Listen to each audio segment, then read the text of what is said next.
Tagad aicinosim diženus vērus no Dekšārom. Kūzula muzikanti. Jī man stostie tā, ka jīm ir visas sasdiņas aizņemtas, un ite ir ekskluzīvo sasdiņa, kad jī atbraukts uz Barkavu. Jūs izdomājat, ka, ja šeit skatietoju rindos ir porsvarā sievas, dāmas, tad, ko nozīmē, kad skatuvis ir daudz vērīšu.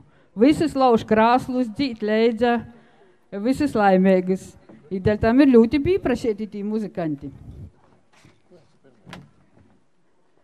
Jī šodien jūs atveda 5 dzīsmis, pošas labokos, ko jī mok nudzīdot.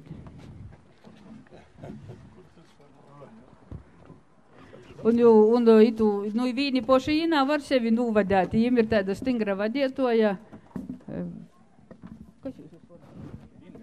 Jīm ir stingra vadietoja Inga Stafecka, kura katru šogad mocījos arī nometnī, un jē bija vēl stingroka, tā kā jūs zināt, ka jē ir daudz izamociesa. Un jūs jums nav bijis nekādas lažas spēļošanā vairs. Nu tad aplausi Kūzula muzikantiem.